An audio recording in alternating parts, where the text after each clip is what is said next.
International business management. No matter where it is located, the success of a business firm depends largely on how well it is managed. A.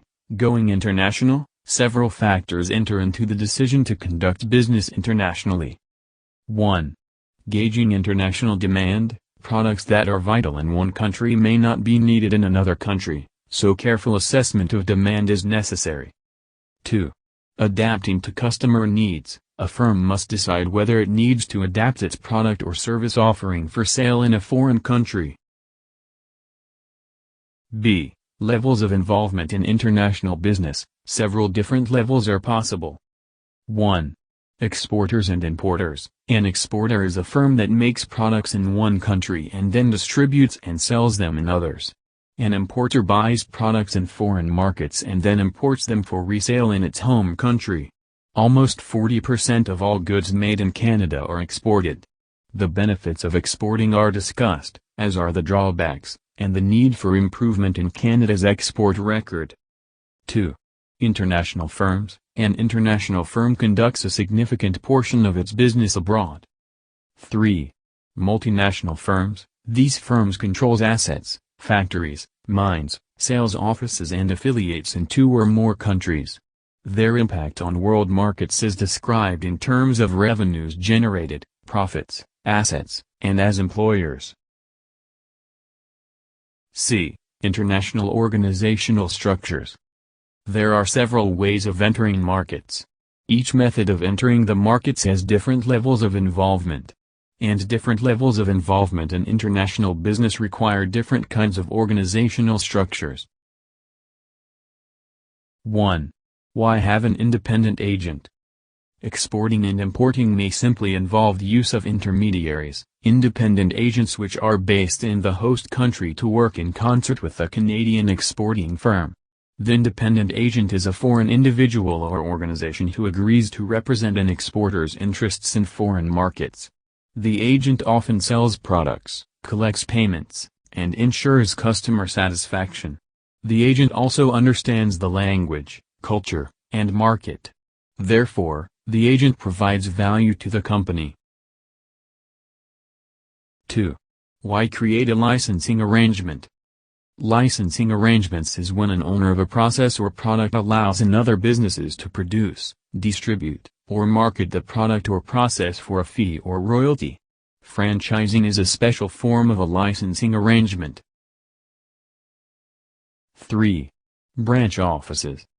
Branch offices are locations that an exporting firm establishes in a foreign country in order to sell its products more effectively, that is, more direct control, better reputation in foreign country, etc. 4. Strategic alliances, enterprises in which 2 or more persons or companies temporarily join forces to undertake a particular project, also known as joint ventures. The increase of the use of strategic alliances indicates the benefits associated with them, for example, increased control, easing the way into new markets, etc. In some cases, foreign nations do not allow foreigners to own property. This requires the firms who desire a higher level of involvement than using independent agents or licensing to enter into a partnership with a locally based firm. Advantages of the joint venture include access to markets, products or technology, cost and risk sharing, sharing manufacturing facilities, and financing. 5. Foreign direct investment, buying or establishing tangible assets in another country. Recently there has been controversy about foreign nationals buying Canadian companies. The major concern is this may damage the Canadian economy as head offices may be moved out of Canada and therefore the decision-making will move as well. This may lead to unfavorable decisions for Canadian companies and therefore its workers. Barriers to international trade. There are 3 barriers to international trade: social and cultural differences, economic differences, and legal and political differences. A. Social and cultural differences. Lack of understanding cultural differences will hinder and may prevent a company's success in international business activities. Social differences address the differences in habits, lifestyle and demographics across nations. The participation of women in the workforce, marriage, divorce, family size and economic factors such as social class all affect the social fabric of the nation. Cultural differences grow out of differences in the values that people hold that shape their lives. Such values can be embraced in different religious and/or ethnic groups.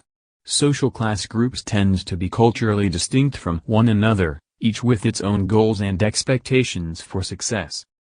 Social and cultural differences affect the way consumers shop and the products, services they purchase. Example of social and cultural differences are language, physical stature, average age of population, shopping habits, etc. B. Economic differences. Although cultural differences are often subtle, economic differences can be fairly pronounced. Planned economies, also referred to as command economies, including communism, have the most government intervention. Typical practices of such governments include heavy subsidization of locally based firms, local content laws favoring local businesses over foreign subsidiaries, involved permits or licenses for foreign firms to conduct business in the host nation. Different economies, market economies versus planned economies, require different strategies for success. Planned economies require establishing a close relationship with the government. In mixed economies, firms must be aware of when and to what extent government is involved. C. Legal and political differences. These include tariffs and quotas, local content laws, and business practice laws. 1. Quotas, tariffs, and subsidies. A quota restricts the number of units of certain products that can be imported into a country. An embargo is a government order forbidding the importation of any units of certain products into a country. A tariff is a tax charged on each unit of certain products that are imported. A subsidy is a government payment to help a domestic business compete with foreign firms. Protectionism is protecting domestic businesses at the expense of free market competition. 2. Local content laws. These require that products sold in a particular country be at least partly made in that country. Many countries do not allow foreigners to own assets. This necessitates the creation of a joint venture with a national firm, usually resulting in manufacturing of goods on their own soil. Any practice which places local bidders on most favored lists is also a local content law if it is based in legislation. In many cases, it is common practice, although not necessarily legislated. When they exist within a country, as they do interprovincially in Canada, they act as trade barriers. 3. Business practice laws. What is legal or accepted business practice can differ from one country to another. Examples are bribes, dumping, and cartels. A cartel is an association of producers whose purpose is to control the supply and price of a commodity. OPEC is a prominent example. Dumping refers to the practice of selling a product abroad for less than the comparable price charged in the home country. Overcoming barriers to trade.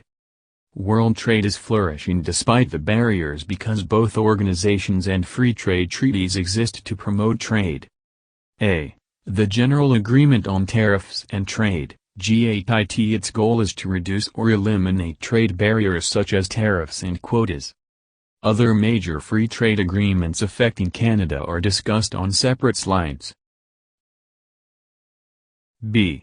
World Trade Organization, WTO. Its goal is to promote international trade. C. The European Union. The EU includes 27 countries in Western Europe that have eliminated quotas and set uniform tariff levels on products that are imported and exported within their group. D. The North American Free Trade Agreement, NAFTA. This agreement took effect in 1994. Its goal is to create a free trade area for all of North America, including Mexico. The reasons against free trade include job losses, market flooded with goods made in Mexico, loss of control over environmental standards, natural resources, and Canadian cultural sovereignty. The reasons for supporting free trade include access to U.S. market. More exports equals jobs. no threat to environment, natural resources, and cultural sovereignty. Initially signed on September 30, 2018, the United States-Mexico-Canada Agreement, USMCA, replaces NAFTA with some revisions. Major new agreements, TPP and CETA. The Trans-Pacific Partnership, TPP, is a comprehensive trade agreement that will increase Canada's foothold in Asia-Pacific. Canada is one of 11 members, the U.S. is not. The Canada-European Union Comprehensive Economic and Trade Agreement, CETA, is a comprehensive trade deal with the EU. Before CETA, only 25% of Canadian goods were duty-free in the EU. With CETA, 98% of EU tariffs are now duty-free and eventually 99% of tariffs will be eliminated. Other free trade agreements around the world. Mercosur includes Argentina, Brazil, Uruguay, and Paraguay. Several other regional trade associations have been formed. These include the ASEAN Free Trade Area, the Asia-Pacific Economic Cooperation, the Economic Community of Central African States, and the Gulf Cooperation Council. Several countries in the Mideast,